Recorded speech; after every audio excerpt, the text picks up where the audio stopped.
It's okay that you were shocked. That shock was what woke you up.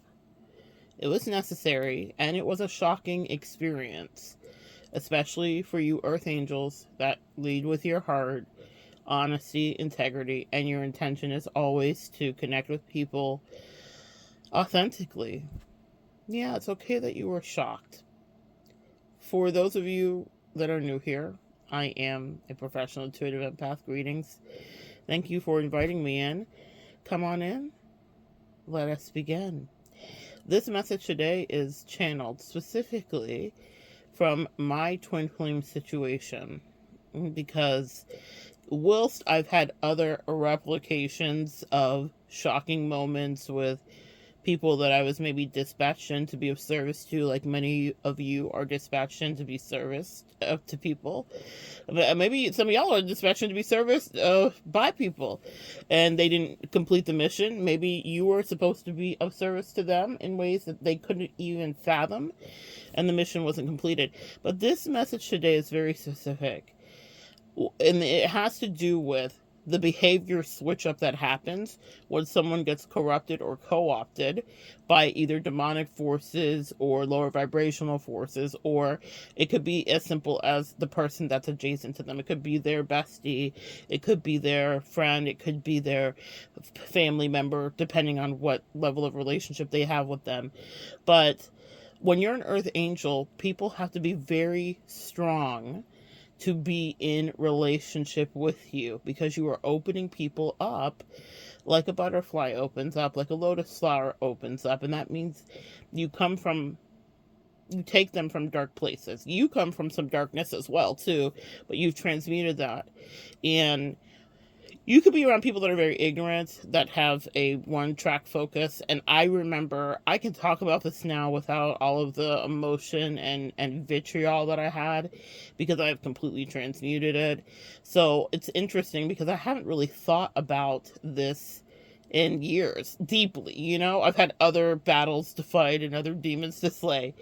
So this is not something that I pushed away. It's something that I properly healed through instead of just suppressing. So maybe that's a message to some of you, that the way forward is through. It's not to suppress it, and it's not to numb yourself. It is to literally walk through what was disruptive once to your mental health, okay? And that means be in the depression, be in the bedrock, be in the moments, be in the place where you want to hermit and you want to isolate. Push yourself out of it, but acknowledge that that's part of unraveling what was once what you thought was a hand of fate, okay? So I want to speak to this to some of you guys, because now I can look at it from much cooler eyes, meaning a cooler perspective and a cooler head specifically. But I was in that relationship dynamic, and I had been with someone, and we adored each other for many years. We did. It was a mutual adoration. People would have been sick if they heard us on the phone. We were building a genuine connection, friendship, lovership, all of the ships, right? And it was going well. It was going slower than I would have liked, because I can accelerate, like many of you guys, Earth Angels. That's one of your giftings, is that you have the power to accelerate growth in people, to whatever degree, whatever it is that they may need. It's not always about what's going on with you. You are an accelerant to whatever they can possibly do. So whatever gifts that they have laying dormant in them, whatever hidden dreams, whatever magic they may want to manifest, you guys are really beautiful at bringing it to life. You are an animator, okay? I am Disney adjacent, so I'm thinking of the animators table, or like if you've ever been on a cruise and you have the animators like cruise dinner. Maybe that's some significance to someone here, but it's like you get to make magic, And I grew up in a life where I believed in magic, and so when I love someone, I bring them in, just like you do, to my magical world. And that means things will be different. They will see things happen that are maybe some earth magic. So with this twin flame specifically, I remember us having we would get together on purpose. Obviously, we were long distance. So we would like run an Airbnb and get together often. And so one of the times we were together, we were sitting in the backyard, and I was like, angels, put on a show, you know? They put on a show without, like, a show of all shows. And we were just out there, back there chilling, enjoying some herbal medicine. And all of it became like Snow White. It became, she'd often talked about fairy tales and whatever, and her favorite fairy tale and Sleeping Beauty and this and that. But and she was always like, Aurora was the best one. But we lived in this magical Disney moment where all of these birds started flying back and forth in this gorgeous backyard that was very private that we were at, and all the squirrels popped out and chipmunks and all of the stuff. And I'm hearing that song in my head by Chris Martin when he fell in love with Jennifer Lawrence, and he wrote a song. It was like, turn your magic on. He's writing from what she said to him. She said, turn your magic on to me, she said. So meaning like, turn your magic on. And that's what a lot of you earth angels do. You have the ability to move time and space, to have the earth and its inhabitants and the animal totems come play with you, literally. And so in that moment, I was so smitten, so in love, so happy. We had a healthy relationship at the time, as far as I knew. I didn't know that it already had begun to be infiltrated, if you will. I understood and I felt the ripples, but I was just holding fastidiously to the fact that I'd laid such a beautiful foundation. There's no way that this could be so disruptive. So we're back there, and the magic happens, and the birds start flying, and she's like, I've never seen anything like this in my life. Now, that's not the first time I've had someone that I turn my magic on to say, because when I love someone, magic plays in a different way. Portals open, things shift. They get to see what I see on a regular basis, which is a different reality than the 3D. And so they start to see the angel numbers, they see the synchronicities, things move differently, they accelerate. If it's work they're doing, or if it's business they're running, whatever, things just animate. Things take on this beautiful hue of vibration. What they're channeling for me is doing acid. If ever you guys have done acid, I remember when I did it when I was a teenager, and then there was some good stuff. And I remember the world, the trees started to look like trees in cartoons, and things were melting and things were moving and things were so vivid. And I was like, oh my gosh, the people that make, I remember having this thought, the people that make cartoons are literally, they're literally like tapping into this other dimension. Like, they have this gifting that they're doing. I don't know if they're all on acid. I don't think they are. But it was such, I was like, this is how cartoons are made. I don't know. It was such an interesting connection where it was like, God, let me see that this is beyond the 3D. Like, this is a part of your brain can conceptualize this when you are maybe altering it, but also if you're just meditating or going into different states. So this was really interesting, because that was my first introduction to the fact that the way we live is not the way we actually live, and what we see is not what we actually see, and that there's this very thin veil that takes us into the multi-D. Anyway, so that's why I think I can anchor myself in the way that I live currently, because I don't need drugs to leave into the multi-D now. And when I love someone, and if I'm friends with someone, I will bring them into their version of the multi-D, whatever they can handle. Not everyone can handle seeing what I see and having the experiences that I have. And a lot of people are skeptical of it. Will push it away. Will try to gaslight me. Will allow their friends and family to gaslight them about who I am and what it is. And I'm like, this is a magic ticket, sis. This is some Willy Wonka shit in the realest of terms. And a lot of people push that away because they are terrified of it. We are scared sometimes of what we don't understand. And so you need to understand that people aren't just rejecting you, though it feels like that, right, Earth Angel? I get it. It feels like, well, I just wanted to help them. I wanted to love them. I wanted to give them access to magic. I wanted the snozberries to taste like snozberries. But some people are not ready to have the snozberries taste like snozberries. I remember once too, I'll pop back into this magic moment, but I remember once too, literally creating a Willy Wonka picnic for someone that I was seeing, and I have it on my community page, board, whatever. I don't post there often, but you can scroll down and you'll see a Willy Wonka picnic. And so I commissioned a beautiful company here where I live to make this incredible world, like where you walk in and it's magic. And the person was so atrophied in their thinking and in what was possible. Like if someone else had done that for her, let's just say that, she would have been much more perhaps she was overwhelmed. Let me just be gracious, because that's possible. It's possible that she was overwhelmed. But I'm thinking about like maybe if her ex had done that for her, she would have been beyond herself. She would have been over the moon. But I remember watching her facial features. Remember, I always teach you guys to read people's body language. And she was so put upon in a weird way. Like, there was all these face crunches and all these things that were happening. And she got into the moment. We had a nice time and whatever. But I could tell that she was like, what the fuck is this? But that's magic, sis. This is how I live, and this is how I love people, and I bring them into how I love, and whatever. And we had a good time, and it was nice and whatever. But what I could tell was immediately her first reaction was skepticism.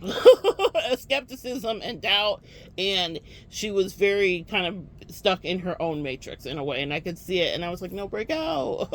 I'm thinking of that thing where that actress that's on the stage and she's saying to someone in the thing, let's dance, let's dance. That's how you guys show up to people's life. Let's dance. And they are the person in the audience, and that person specifically, what's his name? He was in Pineapple Express.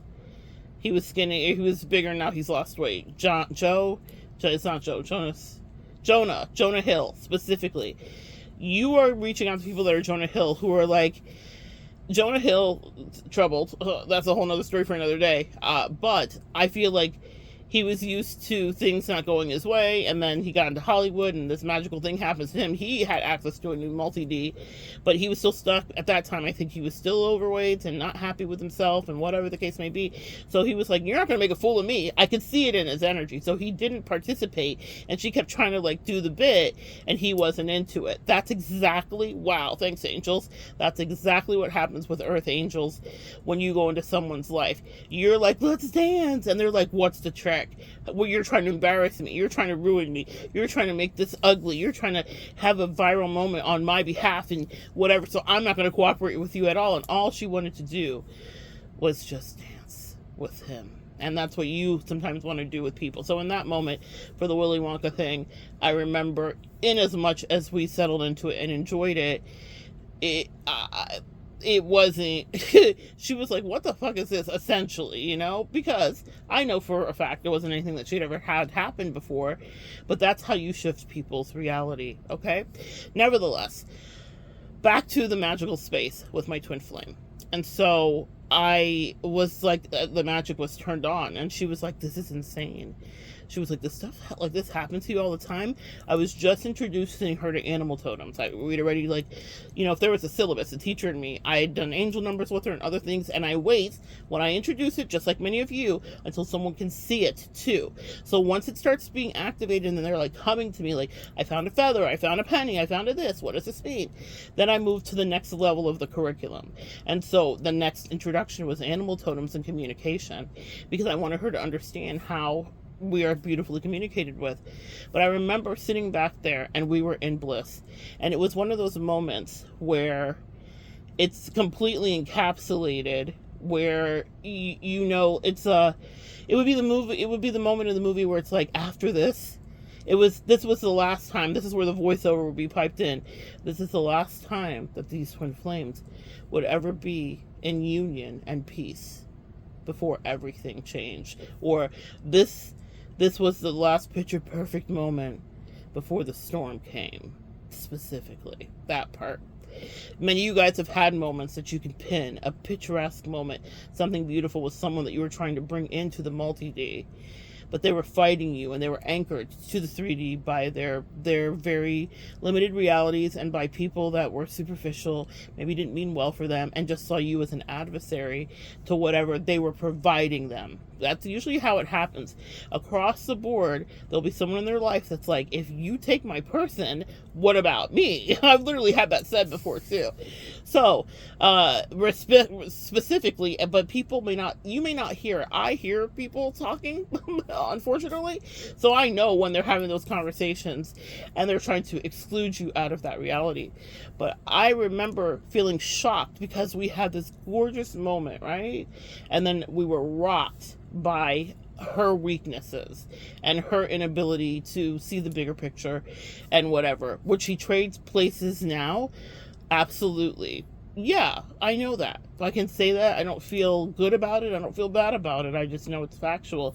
Would you want to, like live in an outhouse, or would you want a beautiful bathroom with a bidet? You pick. So the point is, everybody picks what they want to do. But that's the thing about the spiritual warfare, is people are often tricking people about you, Earth Angel. And that will be shocking to you, because it may be people that you've laid proper foundation.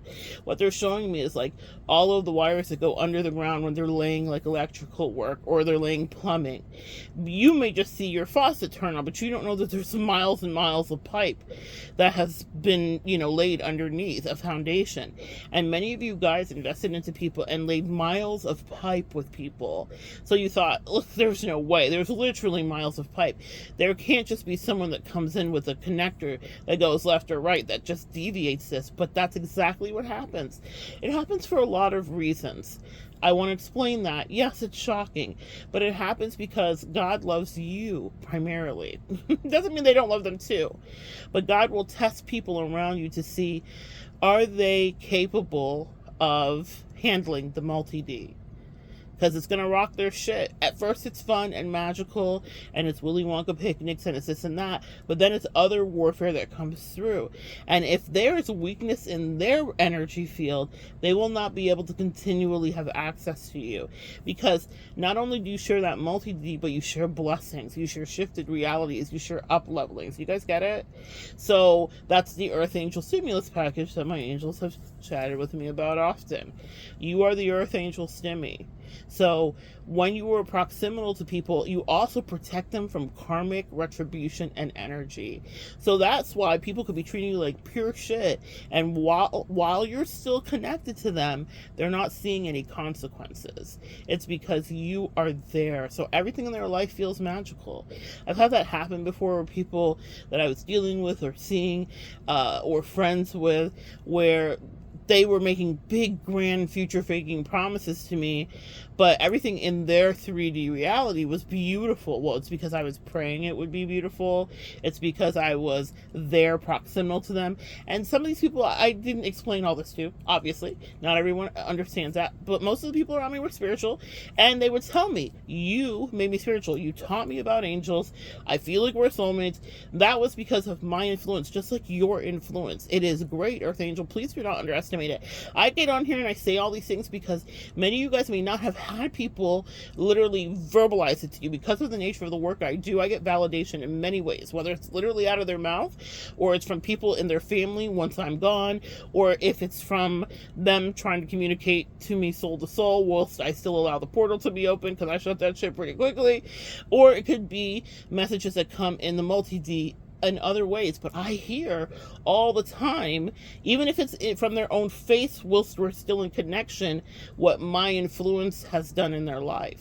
And so maybe not a lot of people are saying that to you. You need to hear it via me. This isn't just me talking about me. This is me sharing about you. This has happened to you. You have changed people's life, whether they articulated it to you or not. And so when you've laid down all that pipeline with people, you're like, I won't so easily be forgot. Well, that's true. You will not be forgotten, but you may be tried. And it will be because someone cannot be by your side if they are not impervious to being penetrated by spiritual darts and demonic agendas.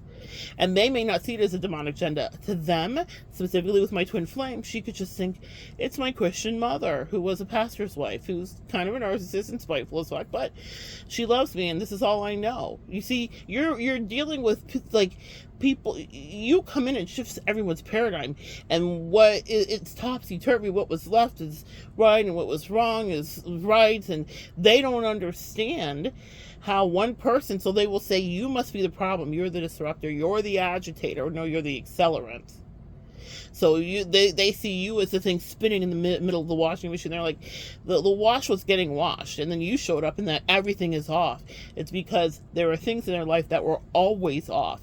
But just like when I sat there in that beautiful backyard, cloaked by tall pine trees, and we watched this, like, come to life Disney show bluebirds and blue jays and cardinals, and every color of these amazing birds showed up, and they just came out and sang to us and chatted with us and fought with each other and laughed and danced, and it was a thing that only she will know. It's a memory that I know she remembers, because she was like, does this happen to you all the time? It does. But she has to go back to the 3D. She has to go back to her job and back to her friends and back to her whatever reality. You can't always be with the person that you're with. Specifically for us, we were long distance. So I did a lot of hand holding remotely, but there was going to be a test, because there's a price to have access to you, Earth Angel. There was a price to have access to me. God wanted to see, can you protect my Earth Angel in a certain way? Can you stand up for her? Can you protect and fight off people that are going to come against her and be like, no, this person's crazy? And she folded. Girl, weak. She folded immediately. And they will get temptations. They will get things dangled in front of them that are delicious to them, or that may be something they've coveted their whole life. Access, clout, power, popularity for her. That specifically was what she felt like she was getting. And when I say clout and power, that's relative, okay? Because the shit was so podunk. I don't understand. I didn't understand it. I was like, how do you not see that this is bullshit? She knows now, but she didn't understand it at the time, and it's pencils down. And I stand on that. The teacher in me stands on that. Tests happen. I get tested too. I'm not just doling out tests to all of you and to everybody in my life. But I watch when the test comes. I know it. I immediately intrinsically know it. And I'm like, I hope you studied right. I hope you stayed up all night and studied, bitch, because when this is over, there is no block spin, there is no comeback. If you behave impetuously, if you act out of your insecurity, your immaturity, that part, the pencils are down, and it'll just be something you reflect on as you're now with the people that you thought loved you so much, and you're going to see their corrosive faces. You're going to see their Joker smiles, because they maybe talked you out of a soul contract that would have taken you miles and miles into the stratosphere, into the cosmic portals. You would have been, it's liftoff when people are around you, Earth Angel. So when they start to betray you, it is shocking. And that's the download that I had today for you. It is okay that you feel shocked. It's a normal emotion that you would feel, because someone that you actually did lay miles of pipeline down is starting to betray you and treat you like your relationship was never real. She was so rude and so dismissive and so discarding, and I knew what my life trajectory would be. If I were to pass away tomorrow, my life trajectory has already been amazing for her to see from a distance, because that's where the fuck I kept her, away from me, okay? Because once someone shows you who they are, what am I to say? That's the way they'll always be. What she said is believe them specifically, but they're never changing.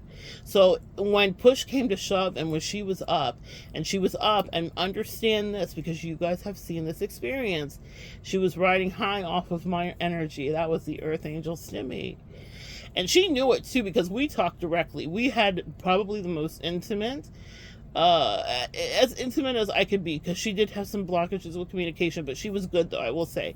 When we were in synchronicity, our love language to each other was well communicated. She does not have as many words, but she would make great efforts to tell me all the time, I value the work that we've done in this friendship. You've taught me the value of putting in work into relationships I didn't even understand, because she'd never been loved properly. Some of you guys have had people come into your life that you have never been loved properly. And you know what's the irony of that, Earth Angel, is that you weren't loved properly, but you just somehow knew how to do it and to give it.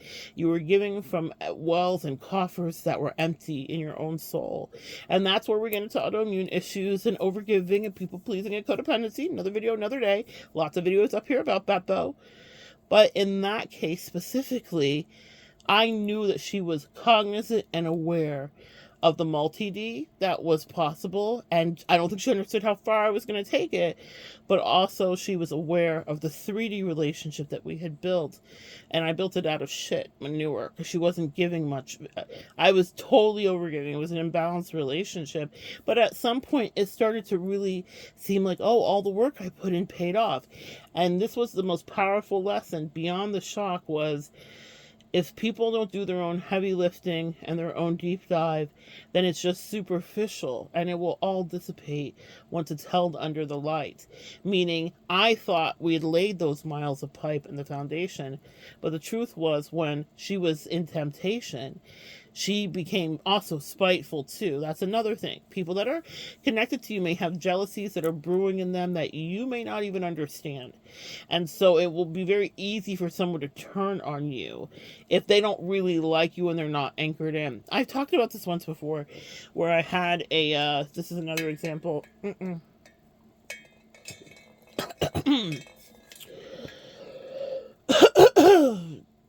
That's not coincidental. Oh, I'm still doing soul work with this situation. Guys, give me a second.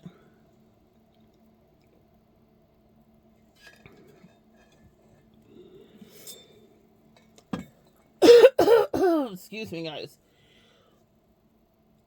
That's not coincidental at all. When I was traveling with someone, I was in London, and she turned on me like in a second.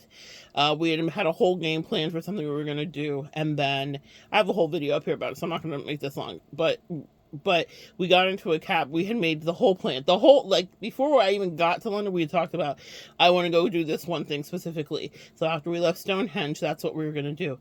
And as soon as we got into the cab, I was like, hey, can you take us here? But he was used to his like route. And also, cash is not king in London. It's not like America. Like in America, I could be like, Uber driver, can you take me to California? And they'd be like, let me text my family, but yeah, I got you. You know what I mean? So it's going to be a surcharge, but I'll take you. But he was like, no, I just want to kind of stay in my route. He was like, the place you want to go to is over there, which who the fuck cares to me? I was going to pay for it. It didn't matter. I would have tipped him well, blah, blah, blah. But what was interesting was not his thing of like, actually, let me take you to another place that's closer. Da, da, da, da. I was like, no, I want that place because it was gluten-free and all this other stuff. But the point is, as soon as we got in the cab, she turned on me. Immediately. That was fine because we had not laid down miles of pipeline. I had laid down an inch of pipeline with her, but still, I didn't expect much from her, and she always proved me to be exactly what she was. Like, turncoat and traitorous and evil. But that's because in her way, she was selfish. I don't know that evil specifically. There was a level of diabolicalness there. No, my angels say I gave her far too much grace. There was like she was playing your face. She was evil. Anybody that wants you to see reality differently is actually evil. That's what you need to know. That's not something I'm just coming to. It's just something that they have been teaching me, my angels specifically, because our intuition is it's our baby. So when people try to threaten your baby and threaten what you see and they want to gaslight you, they are an enemy. Okay. So no matter how she can conceptualize that, that's the truth. But in that moment, and I called her on it because it was so shocking to me. I was like, you lack so much authenticity. And I said to her, why are you turning on me for 20 seconds for this cab driver that you don't know from Adam that you just met? And what I will say is the cab driver was cute. I remember telling him that. I was like, oh my God, you're so cute. And whatever. And I'm sure she thought he was cute too. But she was very male identified as much as she didn't think she was. And it was hilarious to me. But the second, you don't know him from Adam. We've talked about this for weeks. I made it clear. I communicated with you all day. But she was so quickly pulled away, and that's like a small example of what happens to you guys in a larger way with some of your relationship dynamics. The difference is I was like, you're being a bitch, and that was mean, and that was wild, and why are you literally siding with someone that you just met when we talked about this, and why didn't you communicate with me the whole time that you weren't interested in doing this, or even that you would change your mind? She may have been fine with it at the beginning, maybe it was a long day, maybe she was tired, but none of that happened. She just immediately couldn't wait for someone else to be like, here's the out, and then the out was there. That was a microcosm of very big issues that would later appear. but my angels were like, this is who she is. This is her character. It doesn't take much. She could be easily lured away. This bitch will be off the fucking cliff. So I have dealt with people, though, that I actually loved and that I actually had deep relationship with, where I was shocked by it. I was shocked by her behavior too in the cab, but I didn't know her that well. And obviously my angels were showing me this is who she is. Literally 5 minutes later, an octopus appeared over our head, and I was like, my God, today, the first of many that would come up specifically with her energy. Regarding My twin flame, though, we loved each other genuinely. There was genuine love there. So it was shocking when she started to disappear. It reminded me of the never ending story. You know, when the world literally is like evaporating away? That's just one of the most horrible melancholy feelings to this day. I remember as a child, because I am an animator and my mind created magic and miles of possibility. So the idea that something could just eat the possibility terrified me. That's the first time I think I've ever articulated it that way, but that's specifically why I was so shocked by the behavior when people would disappear right before my eyes out of my life, because I thought, but no, we had real love, guys. Some of these other people I talk about, there was no love there. No love lost, no love found. But with her, there was definite love. It's so funny, that same person in the cab once questioned me because she was gaslighting me so much. So she asked me about my twin flame, and she was like, do you think that she like knew that you were twin flames? Like, she was trying to say like, hey crazy bitch, like, are you sure that you had a relationship with that person and that she knew who you were? I was like, well, you know, since you're so curious about understanding what a relationship is in my absence, the angels will allow you to experience it. Yeah, she knew. She absolutely knew. But I was like, the audacity of you. You have never been in any love of realness ever to question something that I knew for a fact was real. That's the point, guys. See, even in that was like a little demonic trickery energy. I was like, you're not going to play with my mind. I was in the relationship with someone who I know loved me. I know how they loved me. And they might still love me to this day. They could despise me. They could hate that I went away. They could resent me because people don't take accountability. But in the quiet of the night, she know what it is. And you know what it is too. For people that have ever had the privilege of loving you, or ever had the privilege specifically of being loved by you. That part. That part. Talking about some Ralph Smart in slow motion. That part. Okay? So, it'll be shocking though when they go away. You'll be like, how did this happen? Because you'll watch it happen before your eyes, where they get corrupted, where they start coming in with like weird harebrained kind of conspiracy theories about you. Maybe it was just a one-on-one where things dissipated with you and your partner. But I just picked up that Alabama accent. Definitely tapping into my twin flames energy. That it was shocking to me. But my angel said she can't go with you because she's not going to protect you properly. She threw me to the wolves. She was creating narratives. She was gossiping too. She was in on it. I'm talking about Annie. Okay, she loved that shit. It was messy, like scrambled eggs, and she fucking loved it. She just couldn't wait to devour me because she always had held some other like weird issues with me that she would communicate about to me when we were good. So I knew that there was weird jealousy about my trajectory in life and her not really feeling like I worked. You know, she doesn't understand what I do all day is work. I'm working with people. It's energy, and I'm tapping in. I'm a stranger on the phone when we begin, and by the end of it, oh, shout out to a beautiful person. Thank you for all your bookings and readings, guys. But there was a beautiful person. Shout out to you, Miss Beauty, you know, who I'm talking about. But she said at the end of it was so sweet. She was like, I wish we were just best friends so we could talk all the time. That's the work that I do. I start out with you as a stranger, and by the end of it, it feels like we have connected, and it's not a facade. It's what I do. But how much more so for someone that I'm in love with? How much more so for someone that I actually care about as a friend, platonically, or a family member, familially? The way that I will pour into you is something you will never experience again. And that's the way that you come in, Earth Angels. You come in like a wrecking ball of love. So people will say you are the problem when all you were trying to do was help them find new resolve, new solutions, and new avenues for success. But that is a test that they will be put through. Can they stay proximal to you without letting their baby mama, their actual mama, their friend, their this, their that distract them? Because people will be very jealous when you come around. Some of them might even like you. That's another thing that you might need to understand. You might be shocked to find out. It's shocking that some of the people that are like, get her away from you, would love to have access to you. And I know this because I remember specifically, like I said, I am privy to the behind the scenes very often. And one of the things that she said to me was in our last moments together, not in that beautiful Disney moment. That was like the calm before the storm. In our last moment, in our last week together, and I was like, I gotta get out of here. I'm hearing Torn, I'm all out of space. I'm hearing Natalie Imbruglia. Maybe that song is specific for somebody. I'm already torn. I'm cold and I'm alone, lying naked on the floor. Illusions never, yeah, Gabe. The illusion was up. I was like, oh, time's up with this. I cannot be around you anymore, sis. I'll never see you again. And I said my peaceful goodbyes to her right then. But the point is that in that moment, when I was with her, when I first arrived at her house, she said to me, and I always say the person that was the interloper's name because speak their name in reality. I've never said my twin flame's name, but speak their name. So Lindsay was our interloper, our demonic agent of chaos. And she was triangulating me with her. I'm hypersensitive to that. And she did it on purpose because it was delicious because people are crazy. And so she was like, Lindsay is so jealous of whatever. They were spending time together and whatever. And it wasn't just jealous that we were spending time together. She was like, Lindsay wants to meet you and whatever. And at the time, I was like, friends seeing someone else. I was kind of like beginning a new relationship myself, and I knew that my twin flame was very intimidated by that relationship. And in fact, it could have been the whole reason that she started to act the fuck up, really. But it wasn't anything. That was just a person that was going to be in my cosmic reality for a moment.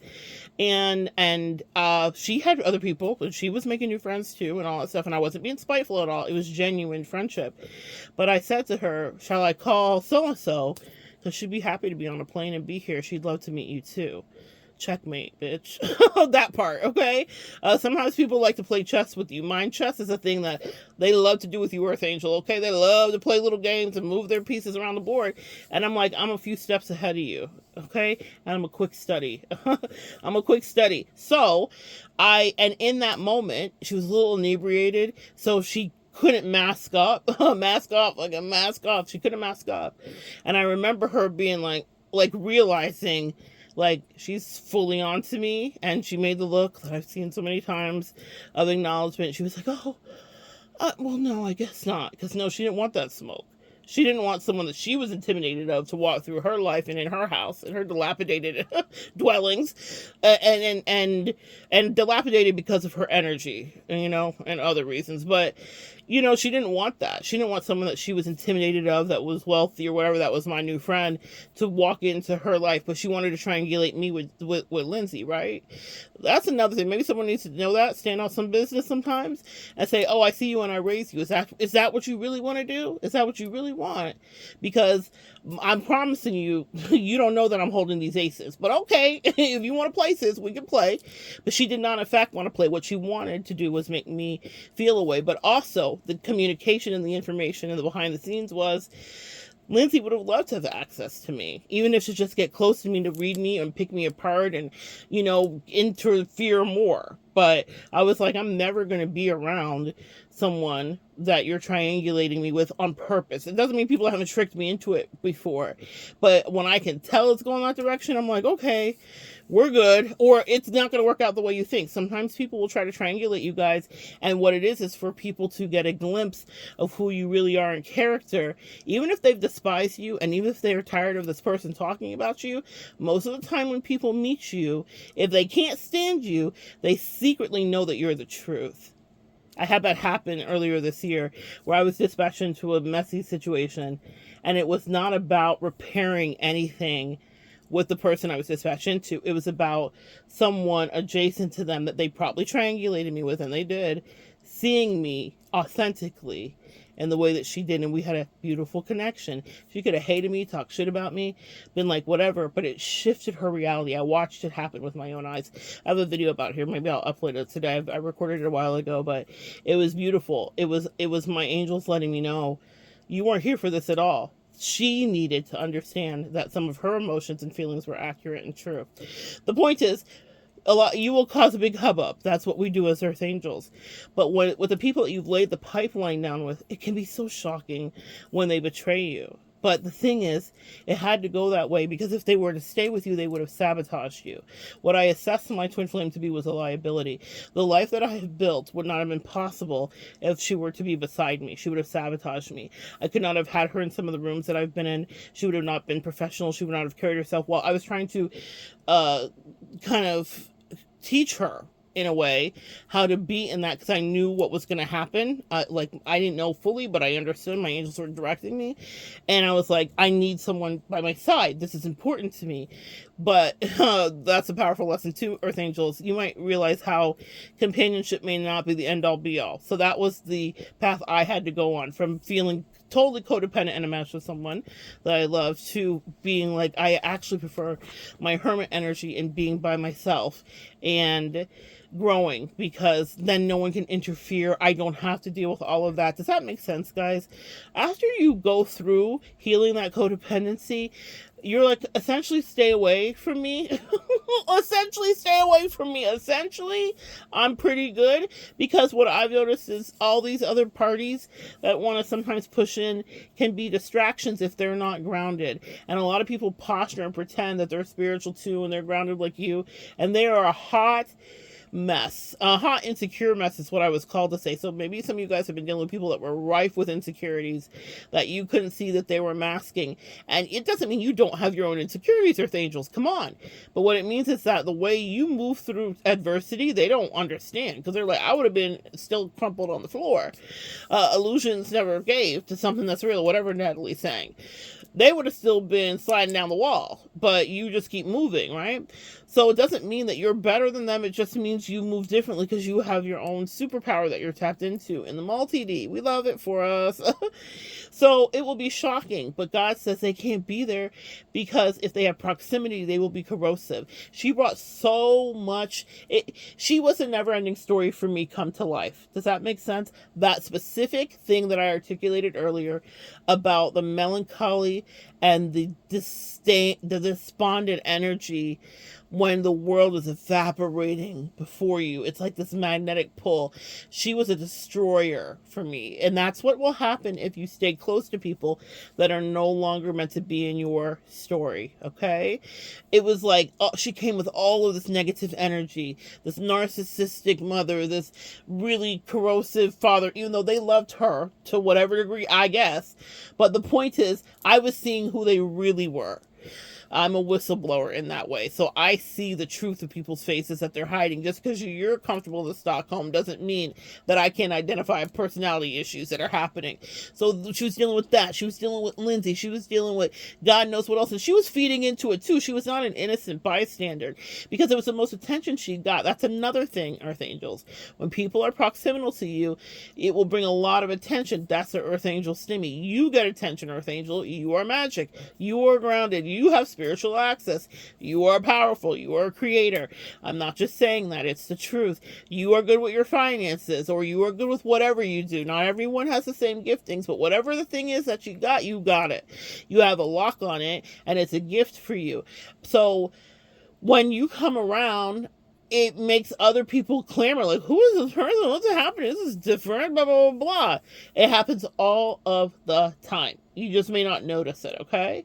And so that was happening where she was getting a lot of attention, and she was just like drenched. She was like, this is amazing. Everybody loves me. Da, da, da, da. And she lost her mind because she wasn't anchored. I had laid all that pipeline, and the angel said, but what you can't lay for her is foundation. The pipe was laid, but what was it being held up on? Were the trenches dug properly? That's work she would have had to do. That's shadow work that I couldn't do. And that's the thing you need to know. You can love somebody, but you can't love them enough into being loyal to you. That part. That has to be intrinsic in their soul. That has to be something that they want to do. So the betrayal will shock you. But the angels look at you afterwards like loving parents and say, why are you shocked? You gave her everything. You imbued all this into her. You poured into her. We kept telling you, is she worth it? But, confirmation verb. But, that's a no. She wasn't. No, they had, her own spirit team and stuff had their agenda with her too. That's the thing, is you got to know that even if you don't like the person anymore, you don't want them around you, God was working with them too, okay? They are God's child as far as I see it, even if they were demonic to you. But God was working with her. God was really, really trying to connect with her and trying to say, like, hey, don't do my angel this way. Never underestimate that, too. You may be shocked by what happens, but the angels, they're not shocked. I imagine they understand it was coming, but they are telling them, too, don't do this to this earth angel. People have warnings about you guys. They know that they should not treat you wrong, whether you've told them out of your own mouth. Things don't go on when people do bad to me on purpose and out of spite and out of selfishness. But they may just be like, I'm different. Maybe they think they're different, okay?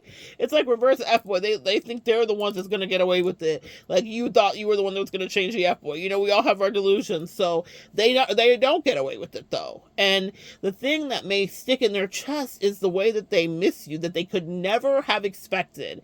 They could have never understood the void you would have left in their life. While they were evaporating your life, I had to get away from her. It felt like everything was magnetically being pulled into toxicity and chaos and tornadoes and storms. She was a fucking mess. And it was the first time in my life, and maybe this is why this happens for you guys too, where I felt like I don't want to be next to you. I couldn't imagine not loving her. I couldn't imagine not wanting to laugh with her, share life with her. I couldn't imagine not wanting to have her do some of the, things that she would do for me and with me. I couldn't imagine not wanting to open a parcel from her. Like, we had such beautiful chemistry. And I honor that in the burial. Metaphysically and spiritually that I did for her. I really did an actual burial. Physically, I did. I honored that so that I could remove myself from it. Because even though someone may have been a toxic person in your life, they taught you so much, and she was the light.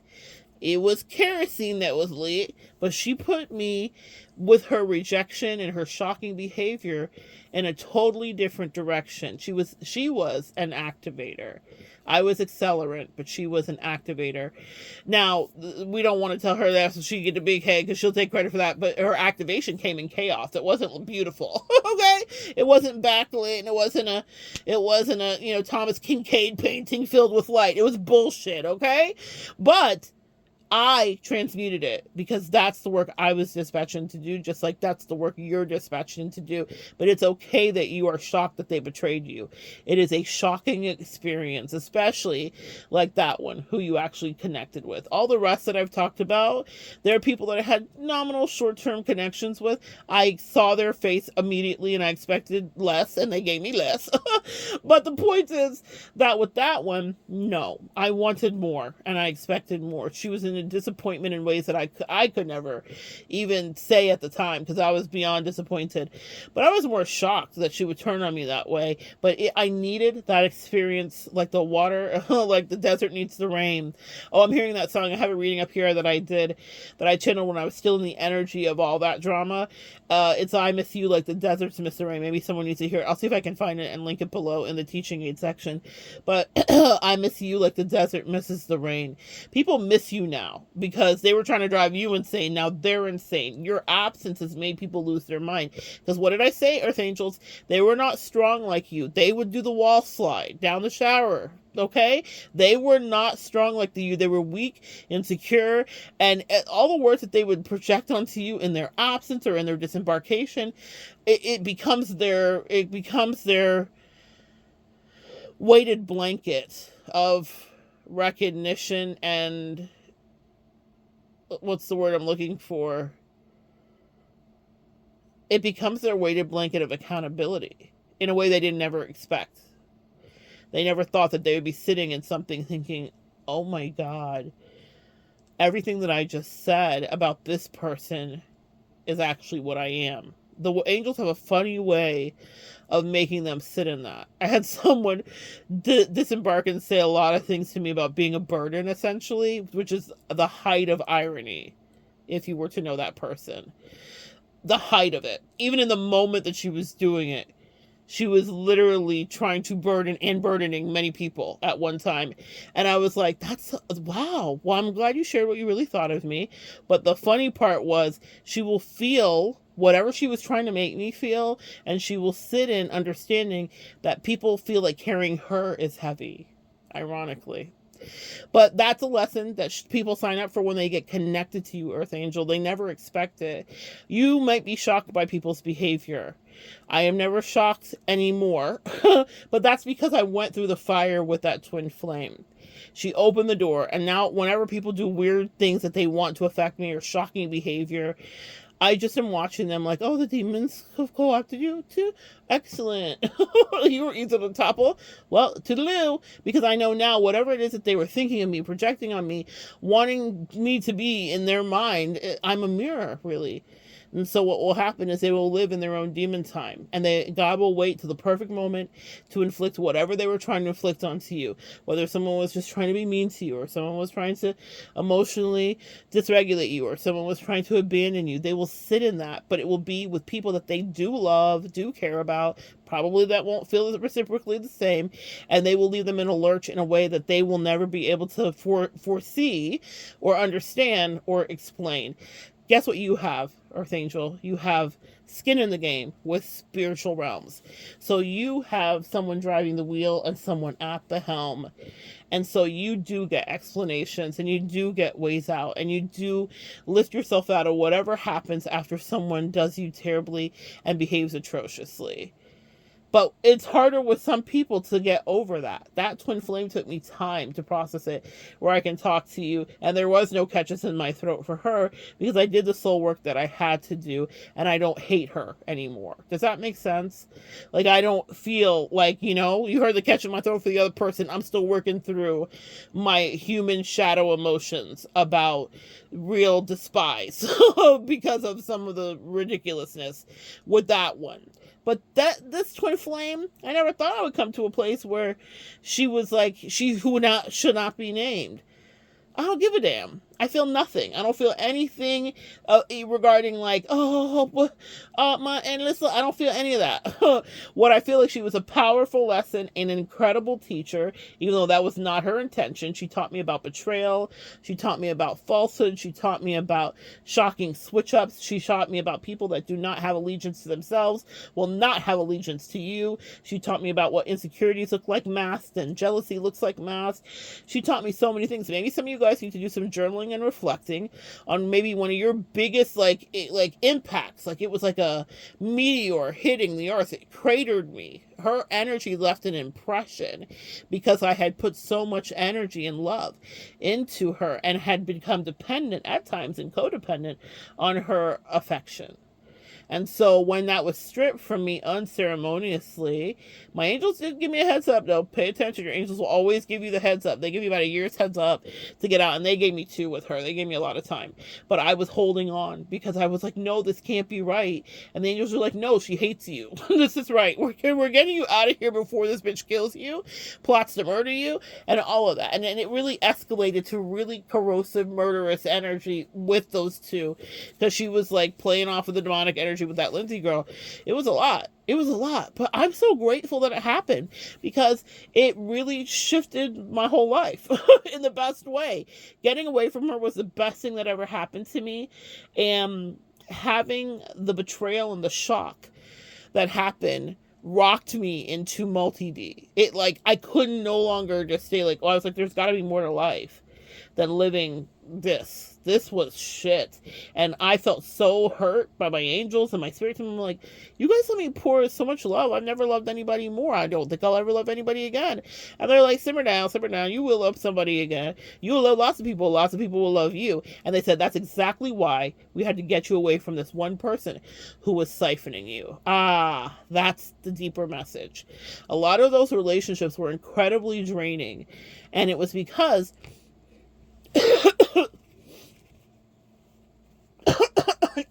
excuse me, guys. There was the energy shift. They were incredibly draining, and it was because they were siphoning from you. She was glowing up, girl. When I say she lost weight, I think she was on drugs. She was on drugs. I know she was on drugs, but I'm gonna say allegedly, because that's what we say on the YouTube streets. Allegedly, she was on drugs. But she had lost weight. She was falling in love. She was so happy, and I was happy for her. I'd walked her through that. I coached her through it. Stuff I wanted for her. I just didn't think that turning on me would be the cost of her having her reality. I also want you to think about it this way. Now that I'm out of it, and now it's apathy instead of anger and vitriol and despising, what I want you to know about that specifically is that I'm actually happy that that happened. I never thought I would say that. That's the truth.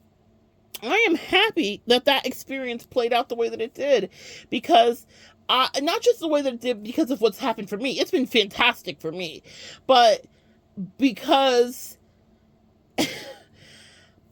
the part of me that loved her, and honored the fact that she was a person in my reality. I saw today that Diane Keaton passed away. And I was like, God, there's just not enough time. And she loved Diane Keaton. That's why I thought of it today. That's probably why she was on my mind today, because of Diane Keaton passing. She loved Diane Keaton. She loves Jane Fonda, who's a Sagittarius like her. And cold and aloof and all the things. She wanted to be Jane Fonda. I pray she has longevity like Jane Fonda does. But the thing that was interesting to me when Diane Keaton passed away, God rest her soul, is everybody's like, Diane Keaton's so fresh and so whatever. And I was like, yeah, she has so much more life. I felt like, why do you take her so contract? She was only 79. She took great care of herself. She's beautiful. And then what made me think of this is, I didn't even subconsciously realize this is why this lesson's happening today. Yes, Diane Keaton made me think of my twin flame, but Diane Keaton passing away made me think of Diane Keaton's love with Al Pacino. Oh, y'all, here's the messaging. I was thinking we're closing, and then said this is more message.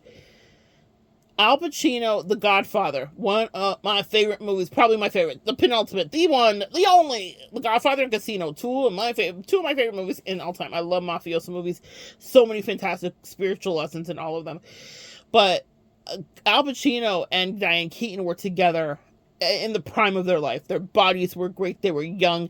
They were rich. They were famous. They were working with iconic directors. They were getting brilliant films, and they were lovers. But Pacino was a fuck boy to Diane Keaton. She wanted more seriousness. She wanted to settle down. Al Pacino was like, I'm on fire. He was on fire. Think of him in another, the Godfather, and I'm thinking of Scarface. My God, today, Al Pacino slayed, right? So, another favorite movie. But the point is that I didn't even realize this is happening subconsciously. You guys are evolving with me right now. Diane Keaton, I didn't even think I felt this much about it, but I do. Diane Keaton, I always remember this because I remember love stories, because I counsel you guys on love, so I pay attention to love stories, okay? Love stories affect me deeply because I'm here to create love. That's part of my mission. And so that story always bothered me. Why didn't you just love Diane Keaton? She's Diane Keaton. What's not to love? And I can only imagine that when Diane Keaton's in love, she is totally in love. And Diane Keaton's demeanor afterwards was very cool. She famously made a joke about how heels are a woman's version of having a big dick, like a penis or whatever, like that's phallic and whatever. It was just, she's just brilliant and funny. But she was always a cool dater in that she was I don't know, I don't really want anybody up underneath me. And it occurred to me, my angel said, that relationship with Al Pacino messed with her head for the rest of her life.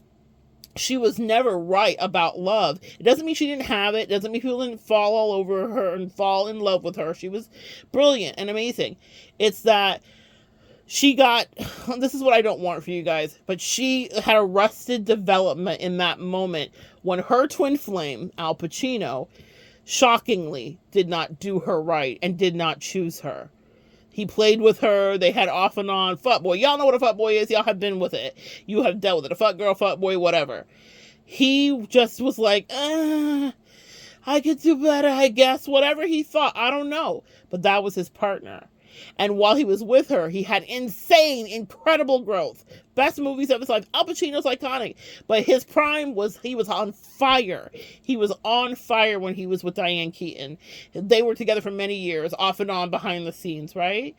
And can you imagine what he put her through? Can you imagine what she felt when she saw him with another starlet or whatever the case may be? And she's in love with this man, in the depths of her soul, love with him. It's how the angels conveyed it to me. She's talked about it. It's been, whispered about. There's been interviews and stuff. She's talked about it. It's kind of a known thing in Hollywood. It might even come come out more in the coming days now she's passed, where it's almost like the secrets can be released. So you might hear people talking about the love of her life was Al Pacino. It was. And that's why this message is happening today, because my angel said, what if you don't have so much time here on earth? Do you want to stay in a stuck place with someone who wanted to see you in the dirt? It made me sad for her, because I don't think she embraced love the way that I just wanted her to do, the way that I love. I'm a lover girl, so I want love for you. I want love for her. I want love for everybody. You get love. And so it broke my heart, because I was like, I know that that was the love of her life. 79 years. And I know that there was still something in her that's like, man, I really wish me and Al could have got it right. Like, she made her peace, and I'm sure she had people that loved her. I'm sure she had wonderful lovers after. But, you know, there's someone in your life that's a beautiful disaster. And you get to decide if you stay stuck there and arrested in the despair of the shocking loss when they don't choose you and it makes no sense. There was no reason. What reason is there? I feel like, Cardi, what was the reason? Al Pacino? Now he's still alive, and he is elderly and fallen apart and age as beautifully as she did. And I wonder what went through his heart when he heard that the love of his life passed. Because whatever he was chasing, he never found it. They had an iconic, memorable relationship, and he fucking knows it. And right now, wherever he sits, his heart's broken. When love is in front of you guys, and I don't have to tell you, Earth Angels, take it. Don't run away from it. I may do a separate video about Al Pacino and them, because I think it's such a beautiful twin flame lesson. But take it. Do not run away from it. Do not undermine yourself like people will undermine you. People cannot stay next to you if they won't do the spiritual work. That's the overarching lesson regarding their shocking behavior. If they can be so easily co-opted, you don't want them. I don't even want to talk to that person. I don't miss her. I don't anything. I don't feel anything about it. I process it out of my system completely. She is here for teaching purposes only. I am so grateful, because it completely put me on a different trajectory. But it's not because she wished the best for me. It's because she was playing games with me and being destructive, etc., etc. But when Diane Keaton passed away, and I saw that, and I immediately, like I said, I'm making these cognitions now, but I was like, oh, my twin flame. And then I was like, hate that for you, because I know. Ironically, I'm her Diane Keaton. She was Al Pacino to me, and she felt like she was great in her time, but she was at her prime. That time has passed. Doesn't mean that she won't have love and other lovers and a million bitches and all the things she ever wanted. I pray all of that for her. But I know that we were at the height. I'm hearing that song by Taylor Swift right now. We never go out of style. There was something classic about twin flame love when it's magic. And there was also something toxic and corrosive when it's past its sell-by date. Get out of there before it makes your face crack. But it's not something that I can't look back on and say, I'm grateful that I experienced that, because it changed me completely. To be not loved by her changed me completely. To have the breadcrumbs of love that she was capable of giving me affected me greatly. But I was happy, actually, that she had her prime moment, and it's something that I got to see, because if you love somebody, you want them to live happy. You want them to be free. Even though she was actively rejecting me, and it was shocking, and she was undermining all the miles of pipeline I laid down, I saw her frown turn upside down. She was quite depressive. I always called her Eeyore, jokingly. And she was always the saddest girl in the room, and I romanticized it, and really it was toxic, But she turned her happy on. She turned her magic on for someone else. I never got that. I got happy, light, levitating moments with her, but when she was on fire and she was magic, when she was Al Pacino and Scarface and The Godfather and all those run of movies he had at that time, she was in her prime, and she gave that to someone else completely, and I was devastated. I was like, oh my God, I've been working so hard and watering you every day for years to get you to this place, and you would betray me? But what I did get to see was happiness on her face. She was popular, she was loved, she was well-sexed, she was freaky. She was doing all the things. I wouldn't even call her poly. I don't know what she was. She was the multiplicity of poly. She was sleeping with everybody that was not nailed down. She was free. She was sexually liberated to a degree. I mean, she was living in a very conservative, closeted, state, but to her degree, she fuck your mama, really, truly, really and truly, actually, and did, and would. So she was doing whatever she wanted to, and for her, life was good. And even though it was killing me, the way she was treating me, I got to see her happy. And that's all I ever wanted for her. And Earth Angel, you know that when you love people, you don't want anything less for them to be happy. Really, if you love someone, you set them free. She was triangulating and doing all that stuff with Lindsay, and she felt like the love that other girl was giving her was good because she was fighting and clamoring and clingy. And I knew who my person was. You know how we call them our persons, right? I knew who my person was, and we had told each other. She had said it to me first. I'm thinking of Selena and Benny Blanco. I said I loved you first. She said to me first, "You're my person." The angels were working with her, and they started having her binging Grey's Anatomy, and there's a lot of work on Grey's Anatomy about twin flames, and she suggested it to me. Like, we knew we were soulmates and lovers, and we said all that stuff, and we were each other's emotional partner and all the rest of it. But in the disembarkation, in the 2 years subsequently, she started really communicating to me because her angels were talking to her, and they were saying, "Don't do this to your person. This is your twin flame." And she was like, "You're my twin flame. Like, you're my person." I'm like, "I know. I've always known, you've always known, we've always known." And it was juicy and magical when it was.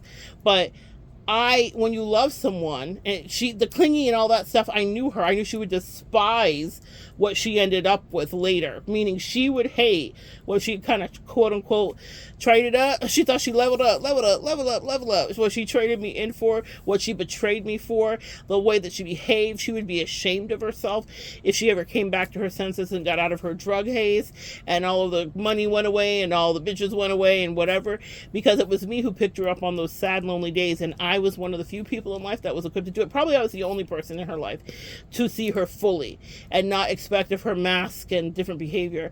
And so I knew how she would miss me. I knew she'd be devastated to the nation, and I told her as much. People miss you guys. Please don't underestimate that. But I was happy because even though she was treating me shitty, what's that song? "I never treat you this shitty." Even though I didn't understand her behavior and it was shocking to me, I got my wish, which was to see my twin flame genuinely happy. She was Icarus, too close to the sun, full of hubris, on a very short speed run towards her mortality. But I knew, "Say you'll remember me," that would be her reality. Now she's hearing Taylor Swift songs, and I know who she thinks about. It's not the other person, which I don't give a damn. I was like, I knew I won before I left. I was like, I win. What did Nikki say? I win, you lose. If you want to play games, which you wanted to play games, I didn't want to play games with you. But I knew that I would win. I mean, in life. I'm not talking about in that stupid triangulation. I'm talking about it was better decisions that I made. I love the way I handled myself. Give me my 10s. I was very proud of me because I was broken. But I didn't lash out, and I didn't try to change reality, and I didn't try to throw people in her face, and I never did that, and I could have. We were the same kind of person. I have evolved since then, but we were on the same kind of hustle reality, but I didn't do that. I wasn't like, let's go band for band, let's go bitch for bitch. I was like, I don't think you really want to play this game with me. I'm still winning. Quietly over here, I'm still winning, but I didn't do that because I was like, you know what? You got what you wished. You got your Aurora. You had your happy. I wanted to create a whole Disney moment reality. She was more myopically focused, as people will be when they're in your life, Earth Angel, where they're only seeing that one thing that they thought was a bright light. She always said Aurora was the best. She literally manifested someone that looked like Aurora. We all get our wishes, even people that are evil bitches. We all get our wishes. She got the person of her dreams, but that was a tempted poison apple. She just didn't understand because she wasn't using her multi-D reality to discern God's plan. That poison apple was shaped like Aurora. She got her. And I wonder what it did for her in the long run. I don't have to be there to know. I already know. I also know this. When I thought of Diane Keaton, I was like, damn, you're missed. I know it sounds so conceited. It's a Leo in me. I was like, that's her reality, but that's not mine. You know, Diane Keaton went on to have other love, you know, in her life, and whatever the things will be. Maybe that's a lesson for you guys as I close it up here today, is don't take for granted love when it comes your way. And don't push away love when it comes your way. And yes, you will have hermit moments, and you will have skepticism, especially after you've been burned, like you were burned with whoever your twin was, or whoever your significant relationship of your life was. You know, we all have one that we can reflect on. I don't care if you're 25 or 50. There's someone that you've been like, yeah, that person really did me in, and they did me, and I let them do it. I loved them so much, and I gave them so much grace. But I needed that. I needed to know what it was like to have someone play in my face. She was a great teacher, not because she was trying to be, but because I'm great at transmutating things into the multi-D, okay? And you are fantastic at the same. But let that lesson of Diane Keaton passing away be a lesson to you. Don't be Al Pacino if someone means the best for you. The love of his life was that, was right there. And he never could get it back. And I'm sure he cares deeply, but don't be him with your regrets today. There are a lot of people, I think, that are Al Pacino over you, actually, because you're their Diane Keaton while you're living in this reality. Meaning, even though she crossed over, you're still here, but they are mourning you like they died. And I'll leave you with this. That's the last thing that my twin flame said to me. When we broke up, I said, my love, I've loved you so deeply. I've given you everything, but I refuse to exist at this, not even mediocre. It was not even middling. It was like pond scum level of emotional maturity. I was like, no, you're so much better than this. And if you're not better than this, I know I can be. I refuse to be stuck here with you, figuratively, literally, emotionally, spiritually, where I cannot have the depth of relationship. I'm rich. Okay? I'm rich, bitch. I am rich emotionally. So I was like, it was like someone being wealthy and then like having to like, you know, live. I don't know, guys. You guys get what I'm saying? It is like, it's not that I can't articulate it. I'm trying to be gracious because, you know, I don't know why, but really, truly, it's like someone who has lived their whole life wealthy, and then they move to a cardboard box, essentially. That's what the relationship started to feel like to me. It was constricting. It was limiting. And I was like, how am I supposed to be a teacher of love when I'm here with someone who I know is in love with me, but they want to give me these weird breadcrumbs? That's another thing, guys. And another thing. Please don't underestimate when people are in love with you. I talked about having this whole weird moment with her where I was like, da, da, da, da. And she was like trying to gaslight me. And I was like, no, because we had shared love and said I love you a million times in our relationship. But in the moment when it mattered, when the test was happening, before the pencils were down, there was a moment where she really could have like salvaged everything, but she really doubled down. And I was like, your stonewalling and your shutdowns and your weirdness, it is disgusting to me. It wasn't that I was hurt. I was turned off. I was like, what the fuck is this? This is bullshit. This is weak sauce.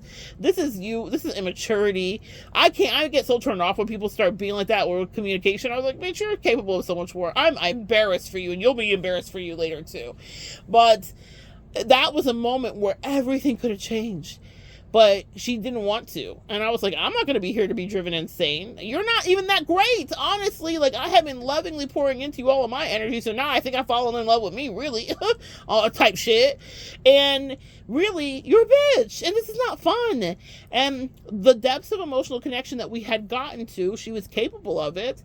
She was, like, really trying to withhold it. And I was like, okay, well, then I'll be on the run. People don't gaslight yourself, Earth Angel.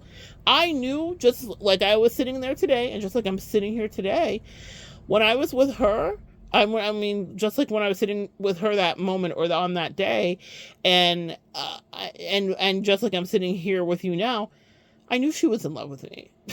I knew it. I don't think that's the reality currently, but I knew in that moment. There have been many times, Earth Angel, where you've had people that have had feelings for you or have wanted to be your friend, but they couldn't fight their never-ending story of all the things pulling them away from you because they were weak, because it was their very limited idea and view. You know what the irony of all of that is once you walk away, all the rest of that stuff does too, or it changes, or people's real face comes out. Maybe they're still in the same situation, but now their spouse isn't so cooperative, or this or that doesn't happen, and now they miss you deeply because you were the person that they came to say, can you help me figure out like what's going on here? It happens to be all of the time. Had it happen with a friend that was a long-term friend of mine, and she started to do that weird emotional withholding thing, and that's where I learned it. That's why I say I'm grateful for my twin flame, because what I always tell you guys, the faces may change, but the behavior is the same.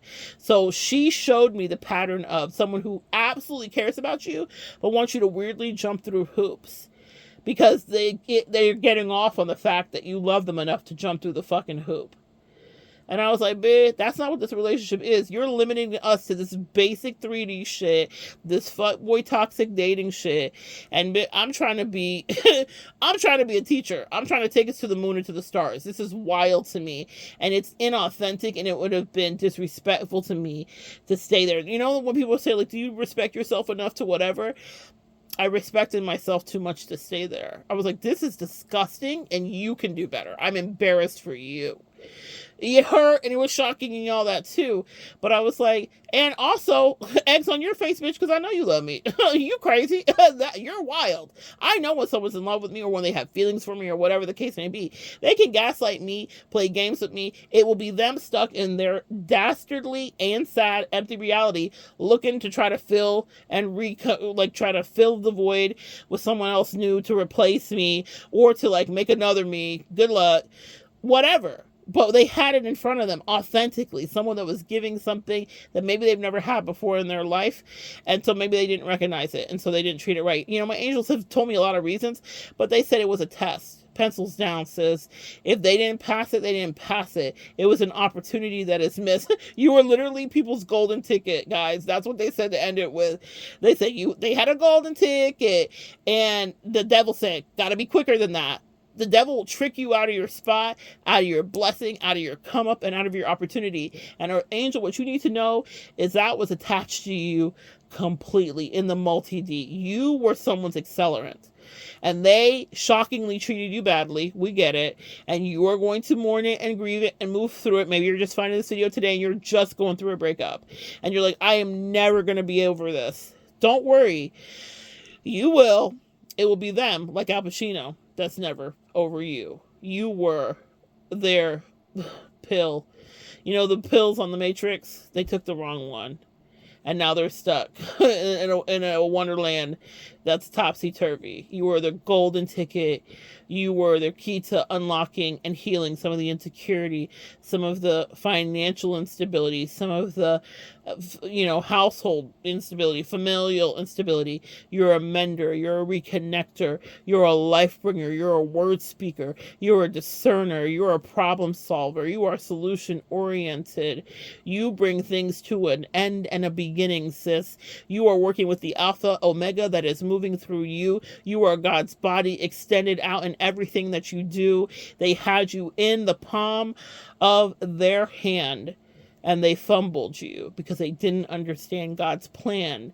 They did, in fact, palm a poison apple because they thought this is an opportunity not to be missed. And they didn't realize that with the taking of said apple, that the golden ticket would be null and void, dismissed.